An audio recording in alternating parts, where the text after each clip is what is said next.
Imagine a 4-story apartment building. Gray concrete, cracks running up the facade like scars. It's late, humid, and the only real sound is the buzz of a dozen cheap window AC units. And on the third floor, you see the yellow tape, Unit 3C. This is where our story begins and where Detective Hanley's world started to unravel. Inside, the scene is quiet. Too quiet. The victim is Samantha Ortega. 32 years old, worked a simple data entry job, lived alone. And when they found her, well, it was a one-sided beatdown. Her spine was snapped, jaw broken, the kind of blunt force trauma that suggests incredible, overwhelming violence. But that's where the logic stops.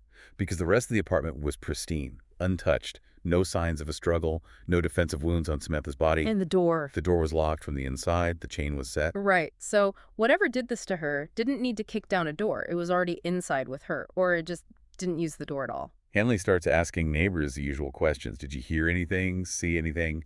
And they all heard something. But not what you'd expect, not yelling or screaming. They described it as loud, fast, thudding, crashing sounds. One neighbor gave him a phrase that he couldn't shake. He said it sounded like silent screaming, the sound of a body being destroyed but with no voice attached. And nobody saw anyone come or go. She was a quiet woman, kept to herself, no enemies, no angry exes. It wasn't a crime of passion. It felt planned. It felt predatory. So after forensics packs up, Hanley is standing alone in that silent living room. He's just trying to make sense of it, looking around, and he looks up. And that's when he sees it. On the white stucco ceiling, right near the buzzing air conditioning vent, a single smudged handprint. Now think about that. A handprint on an 8-foot ceiling. Hanley was a tall guy. He gets a chair, stands on it, and he still can't reach it. He's a good 8 inches short. And Samantha, the victim, she was 5'4". There's no way. And the print itself was weird. The thumb was at this strange angle, rotated out. It wasn't the print of someone reaching up. It was the print of something pressing down. It's a signature. It's the killer basically saying, you're looking in all the wrong places. Look up. Exactly. The locked door suddenly doesn't matter anymore because the point of entry, the path, it might not have been horizontal at all. It could have been vertical. A week goes by. An entire week of dead ends. Hanley is completely fixated on this idea of verticality. He's running background checks on everyone living above Samantha's apartment. But he finds nothing. And then, exactly 7 days after the first murder, the call comes in. Unit 4C. The apartment directly above Samantha's. Hanley gets this cold dread in his stomach. The pattern he was afraid of is real. The victim this time is a man, a father, who had actually offered to show Hanley his security footage a few days earlier. The scene it's an escalation. The method is the same. Crushing, brutal force, ribs shattered, neck snapped. But this time, the victim's head is gone. Just gone. And again, no forced entry. But the building itself feels different now. Sicker.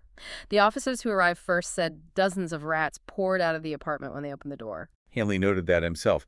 The vermin seemed to be multiplying. The smell in the halls was getting worse. Not just a decay, but something. Animal. Musty. And of course he looks up. And there it is. Same spot. Near the AC vent. Another handprint. But this one was different. Hanley described it as cleaner, sharper. As if the killer was getting more confident. He said it felt smug. It was a confirmation.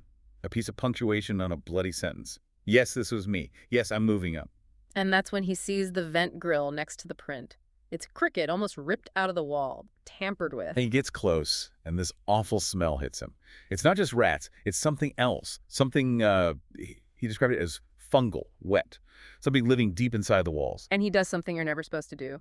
He reaches his hand into the dark vent shaft. And something bites him. Instantly. But he said it wasn't just a sharp pinch of a rat. There was something else there. Something deeper behind it. He pulls his hand back, and he knows.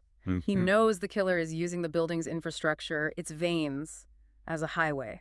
But the real twist, the thing that turns this from a bizarre murder case into, I don't know, pure psychological warfare, comes from the lab. While Hanley is planning to stake out the next apartment in the sequence, 5C, the forensic report on that clean handprint from 4C comes back. I still can't wrap my head around this. Nobody could. The print was a perfect match in the national database. Human. Female. It belonged to Samantha Ortega, the first victim. A woman who had been dead for a week. How is that even possible? Hanley figured it out. The implication was just monstrous. The killer hadn't just murdered Samantha, it had taken a piece of her, her arm, and it had used her dead hand to sign the second crime scene. Wait, to press her fingers into the ceiling. A week later. With enough force to leave a clean, identifiable print. That's the horror of it. This wasn't some rotted trophy. It meant the killer preserved the limb. It was an active tool. It was a message for Hanley.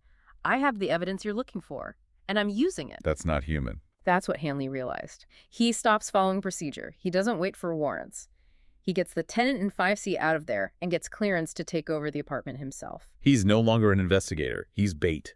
He sits alone in the dark of Unit 5C, armed, watching the door, watching the ceiling, just waiting. He knows the killer is coming. Hours go by. Then, around 3 in the morning, a sound. But it's not from the ceiling. It's not the door. It's a crash and a short, clipped scream from the wall next to him. From Unit 5D, next door. The killer had broken the vertical pattern, but only by one apartment. Hanley doesn't hesitate. He kicks in the door to 5D, gun drawn, expecting to find a man, a killer. But it's not a man. Standing over the tenant in the middle of the room is what he could only describe as a shifting mass of rodents. Hundreds of them, maybe thousands, all packed together into a rough man-sized shape. A moving, breathing, biological statue made of rats. A rat king. A real one. Organized, intelligent, and the details. This is what haunts Hanley. Stretched across the front of it, where a face should be, was the contorted, dead face of the father from 4C. And its arm. Its right arm was pale, human, and bruised at the shoulder. Samantha's arm, ripped from her body and incorporated into this thing, a body made from other bodies. The creature strikes the tenant of 5D with this ridiculous force, and Hanley watches as it rips the man's arm from his socket and starts to absorb it.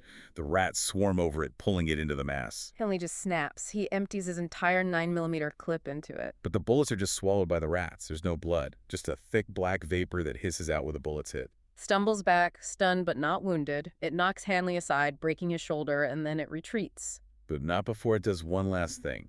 It reaches up with Samantha's pale hand, grips the ceiling near the vent, and presses down. One final, perfect handprint. Then it just flows back into the hole in the wall, dragging the father's severed head behind it, and disappears into the ductwork. When patrol finds Hanley, he's injured, the tenant is dead, and the creature is gone. They put him on mandatory leave, of course. Who would believe a story like that? But he couldn't let it go. He knew it was still in the building. So he goes rogue. He calls the property owner, lies through his teeth about falsified records, a major gas leak, anything to get the building evacuated. He forces a full quarantine. For 2 days, pest control teams in hazmat suits seal every door, every window, and pump every single vent with fumigant, a chemical assault on the building's entire nervous system. And on the 3rd day, they call him. They tell him to come down to the loading dock. They'd found something. In one of the huge disposal bags, they found a single, swollen, diseased-looking mass. The Rat King. It was dead. And buried deep inside it, tangled in fur and bone, they found the missing limbs of all the victims. Undeniable proof. The city's official statement cited the building for the worst rat infestation they'd seen in years. The murders, of course, officially remain unresolved. No human suspect was ever identified. But Hanley knew. He knew the killer wasn't human. It was a biological horror that used the walls to hunt and used the dead to talk. It makes you wonder, doesn't it? When we hear about an unsolved case, a murder in a locked room, we assume human ingenuity, a clever killer. But what if we're just missing the pattern? What if the culprit isn't human at all, but something far more ancient and organized, living just on the other side of the wall, waiting?